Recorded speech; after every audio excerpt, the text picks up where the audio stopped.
नमस्कार दोस्तों, आप सभी का स्वागत है मेरे YouTube चैनल में। दोस्तों, आज हम डिस्कस करेंगे जो नई शिक्षा नीति आई है उसके बारे में। दोस्तों, शिक्षा ही जीवन को आगे बढ़ाने का मौका देती है और शिक्षा के बगैर एक समाज है वो अधूरा रहता है। बदलते वक्त के साथ देश को ज्ञान की उच्च गुणवत्ता की आवश्यकता होती है। अब जो नरेंद्र मोदी की सरकार आई है उसने नई शिक्षा नीति को लॉन्च किया है, मंजूरी दी है, उसके बारे में हम डिस्कस करेंगे। जो हमारे समाज में या अपनी जो पुरानी शिक्षा नीति थी उसमें बहुत सारी कमजोरियां थी, बहुत सारे ऐसे फैक्टर्स थे जिनको बदलना ज़रूरी था।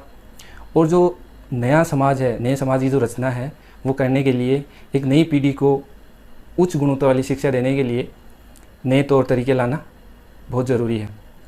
तो दोस्तों, अभी जो गत 21 जुलाई थी उसको नई शिक्षा नीति 2020 को लॉन्च किया है। जो हमारी केंद्रीय मंत्रिमंडल है उसने उसको मंजूरी दे दी है। आज़ादी से लेके अब तक, मतलब 1986 में राजीव गांधी जो सरकार थी उसने शिक्षा नीति को सबसे पहले लागू किया था। और 1986 से लेके अब तक जो सिलेबस था या सिलेबस जो अपने पढ़ने का पैटर्न था या जो यूनिवर्सिटीज़ थी या स्कूल थे, सब में वही पैटर्न था, वही नीति लागू थी जो 1986 से लगातार चलती आ रही थी और जिसको राजीव गांधी सरकार ने लागू किया था उसको अब चेंज किया है। हाँ, इतना ज़रूर है, 1992 में जो नरसिम्हा राव सरकार थी उसने कुछ बदलाव किए थे ज़रूर, लेकिन पैटर्न वही था, मामूली सा बदलाव किया गया था। और 2018 में ये दलील दी गई कि जो मानव संसाधन है मंत्रालय जिसको हम बोलते हैं, जिसमें HRD मिनिस्टर होता है, जिसके अंडर में सारी ये जो यूनिवर्सिटीज़ हैं या जो इसके जो नियम कायदे हैं जो लागू होते हैं वो आते हैं। 2018 में ये दलील दी गई कि मानव है उसको हम संसाधन नहीं मान सकते क्योंकि ये भारतीय मूल्यों के खिलाफ है। इसलिए HRD मिनिस्ट्री को अब बदलकर शिक्षा मंत्रालय, इसका नाम जो है वो शिक्षा मंत्रालय दिया गया है। और अब पहले HRD मिनिस्टर होता था, अब वो उसको शिक्षा मंत्री के नाम दिया गया है, उसको हम शिक्षा मंत्री बोलेंगे। सबसे पहले हम बात करते हैं स्कूल की। पहले दोस्तों 10+2 का पैटर्न हुआ करता था, या अभी भी चल रहा है जब तक ये नीति लागू नहीं होती। तो 10+2 वाले में क्या था कि 10वीं में बोर्ड की परीक्षाएं होती थी, उसके बाद हमें सब्जेक्ट का चयन करना होता था कि जो आर्ट्स लेना चाह रहा है जो स्टूडेंट वो आर्ट्स के सब्जेक्ट लेता था, साइंस लेना चाह रहा है उसके बायो या मैथ हुआ करती थी, या कॉमर्स का जो स्ट्रीम था वो चूज़ करता था। लेकिन दोस्तों अब ऐसा नहीं है। जो नई शिक्षा नीति है उसके अंदर क्या है, मल्टी स्ट्रीम सब्जेक्ट हैं। जैसे पहले कॉमर्स का जो स्टूडेंट है वो आर्ट्स नहीं पढ़ सकता था, और जो साइंस का स्टूडेंट है वो आर्ट्स के सब्जेक्ट नहीं ले सकता था। लेकिन अब क्या है कि कॉमर्स का स्टूडेंट है वो आर्ट्स के सब्जेक्ट चूज़ कर सकता है। अपना एक सब्जेक्ट का पूल होगा, उस सब्जेक्ट के पूल में क्या होगा कि आपको जो मल्टी सब्जेक्ट होंगे उनमें से निश्चित जो सब्जेक्ट हैं वो सेलेक्ट करने होंगे। अपनी मर्जी से आप आर्ट्स के सब्जेक्ट भी चूज़ कर सकते हैं या आप साइंस के सब्जेक्ट भी चूज़ कर सकते हैं। और क्रेडिट सिस्टम होगा, मतलब क्रेडिट मिलेंगे सब्जेक्ट के अकॉर्डिंग। इसके अलावा क्या होगा कि जो अपनी स्कूल है जब से स्टार्ट होती है, जैसे पहली क्लास, LKG, UKG, नर्सरी, ऐसे ही स्टार्ट होगा। पहले जो 5 साल हैं जिसमें से 3 साल प्री प्राइमरी स्कूल को दिए जाएंगे और उसके बाद 2 साल हैं वो क्लास फर्स्ट, मतलब पहली क्लास और दूसरी क्लास के लिए दिए जाएंगे।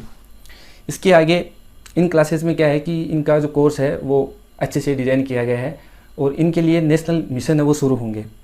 इसके अलावा जो 5वीं क्लास की पढ़ाई है वो अब राष्ट्रभाषा में होगी।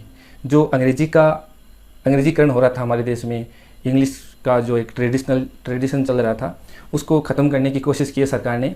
और 6वीं क्लास में जो USA या जो डेवलप कंट्री हैं उनमें जैसी पढ़ाई हुआ करती थी, कोडिंग सिस्टम सिखाया जाता है, कंप्यूटर का ज्ञान दिया जाता है, या किसी सॉफ्टवेयर या किसी पर्टिकुलर स्ट्रीम के बारे में स्टूडेंट को प्रैक्टिकल नॉलेज दिया जाता है, वैसे ही हमारे देश में भी अब 6वीं क्लास से ही जो स्टूडेंट है वो वोकेशनल ट्रेनिंग कर सकता है। किसी को कारपेंटर का शौक है या किसी को कारपेंटरिंग का शौक है या किसी को आर्टिस्ट जैसे अपना पेंटिंग वगैरह का शौक हो, तो वो स्टूडेंट किसी पेंटर के यहाँ जाके अपनी जो इंटर्नशिप है वो कंप्लीट कर सकता है। इसके अलावा जो बोर्ड की परीक्षाएं होंगी वो ऑब्जेक्ट पैटर्न की होंगी।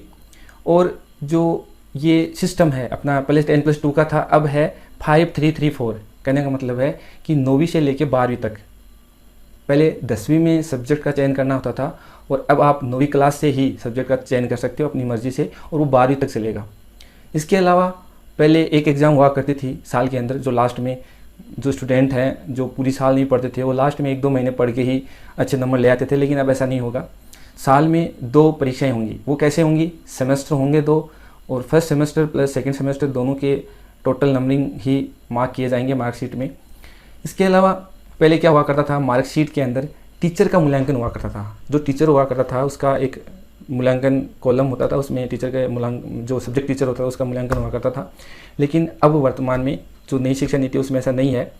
उसमें क्या है कि टीचर के मूल्यांकन के साथ साथ खुद का मूल्यांकन, जो स्टूडेंट खुद है उसका मूल्यांकन का कॉलम भी होगा, और इसके अलावा जो उसके सहपाठी हैं या जो उसके क्लासमेट्स हैं वो भी उसको मार्क करेंगे, तो उनके लिए भी एक कॉलम होगा। ये बड़ा ही इंटरेस्टिंग है दोस्तों। इसके अलावा 9वीं से 12वीं तक मल्टी सब्जेक्ट होंगे, जिसमें से क्या होगा, कोई भी सब्जेक्ट है वो चूज़ कर सकता है स्टूडेंट। इसके अलावा जो बोर्ड की परीक्षाएं हैं, जैसे 10वीं में बोर्ड हुआ करता था, 12वीं में बोर्ड हुआ करता था, वैसे बोर्ड होंगे, उसमें कोई चेंजेस नहीं है। और स्टूडेंट को एक और स्वतंत्रता दी गई है, एक और छूट दी गई है, वो ये है कि स्टूडेंट है अपनी भाषा में, यानी कि हिंदी या इंग्लिश में जो आंसर लिखने की उसकी स्वतंत्रता है वो दी गई उसको, वो अपनी मर्जी से हिंदी या इंग्लिश में आंसर लिख सकता है। इसके अलावा जो कोर्स डिज़ाइन है वो बड़ा ही यूनिक है, बहुत ही प्रैक्टिकली और व्यवहारिक ज्ञान शामिल किया गया है बुक्स के अंदर। और दूसरी बड़ी बात ये है दोस्तों कि पहले यूपी के अंदर कुछ और चलता था, राजस्थान में कुछ और चलता था, जम्मू कश्मीर में कुछ और चलता था, कर्नाटका में कुछ और चलता था सिलेबस के अंदर, लेकिन अब ऐसा नहीं होगा। एक यूनिक पैटर्न होगा और सब जगह वही चलेगा। तो इससे आशा करता हूँ कि बहुत सारा हमारा जो एजुकेशनल सिस्टम है वो सुधरेगा। इसके अलावा पेरेंट्स की प्रॉब्लम हुआ करती थी कि जो इंस्टीट्यूट है, एजुकेशन इंस्टीट्यूट है, प्राइवेट, खासकर प्राइवेट सेक्टर, उसमें क्या है कि जो फीस का इंफ्रास्ट्रक्चर है वो बहुत डिफरेंट है। किसी स्कूल में कितनी फ़ीस ले रहे हैं, अपनी मन मर्जी से, जो भी स्कूल के संस्था के जो प्रधान है वो अपनी मन मर्जी से स्कूल जो फीस है वो वसूल करते थे। लेकिन अब ऐसा नहीं होगा। गवर्नमेंट है वो एक नई फीस स्ट्रक्चर है वो डिज़ाइन करेगी और उसके अकॉर्डिंग ही जो स्कूल है या जो इंस्टीट्यूट है एजुकेशनल, वो स्टूडेंट से फीस ले सकते हैं। इसके अलावा अब अपन बात करते हैं कॉलेज की, कि कॉलेज के अंदर क्या क्या चेंजेस किया गया है। ये तो स्कूल का था जो अभी मैंने बताया। कॉलेज के अंदर एक खास एंट्रेंस एग्ज़ाम होगी, एक एंट्रेंस पैटर्न होगा। पहले की तरह नहीं होगा कि किसी के 12वीं के अंदर 90 या 90 से अबव मार्क्स हैं, वो यूनिवर्सिटीज़ में किसी भी कट ऑफ में आ जाता है और उसका एडमिशन हो जाता है, या गवर्नमेंट जो कॉलेजेस थी उनके अंदर एडमिशन हो जाता था। लेकिन अब ऐसा नहीं होगा। एक यूनिक पैटर्न वाली एग्ज़ाम होगी और उसके अंदर 90% वाला बैठेगा, प्लस आपका 60 वाला बैठेगा, 50 वाला बैठेगा, और उसी एग्ज़ाम के बेसिस पे वो जो एंट्रेंस है वो क्लियर करेगा, तभी स्टूडेंट का एडमिशन होगा। इसके अलावा कॉलेजेस हैं उनके अंदर भी फीस की जो स्ट्रक्चर है या फी इंफ्रास्ट्रक्चर है वो गवर्नमेंट ही तय करेगी। ऐसा नहीं है कि कॉलेज वाले अपनी मन मर्जी से कहीं से भी कोई भी फीस है वो वसूल करें स्टूडेंट से, ऐसा नहीं होगा।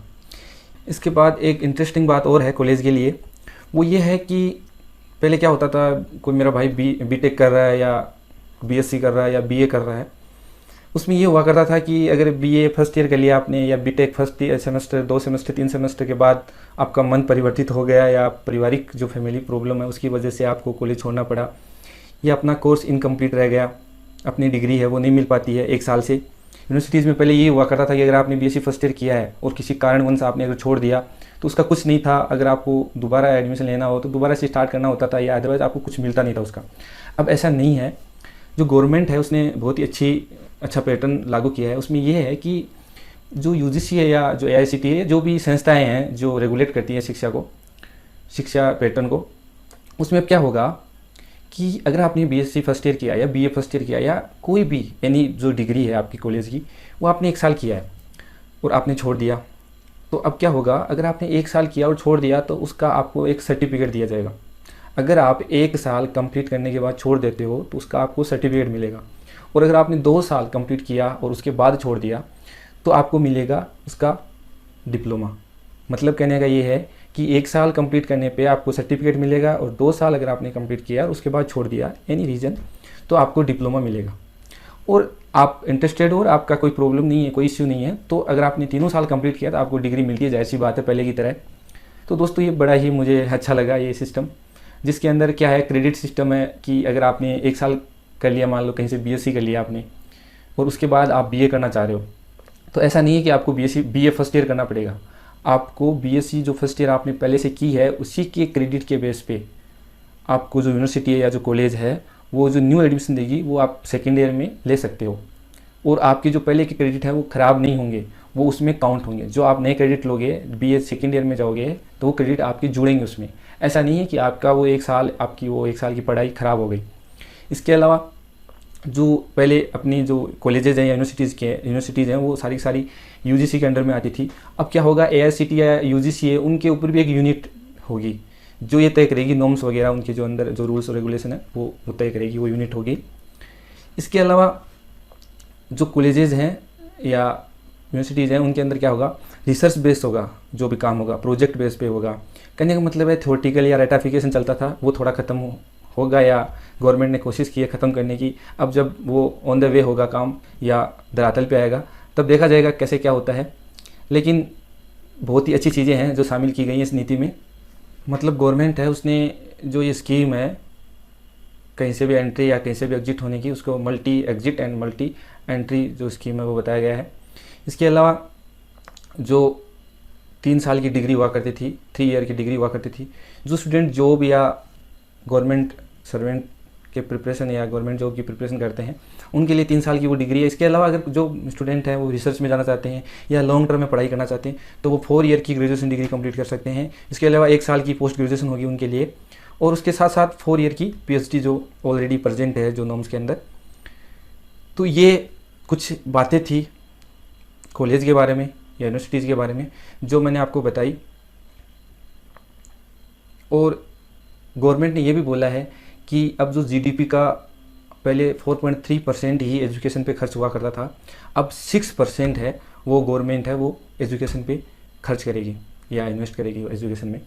दोस्तों इस बिल के लिए या ये जो शिक्षा नीति है इसके लिए, नई शिक्षा नीति है इसके लिए हमारे जो शिक्षा मंत्रालय है उसने बहुत सारी ग्राम समितियां या जो टीचर्स हैं या सोशलिस्ट हैं या बहुत सारे लोग हैं, कम से कम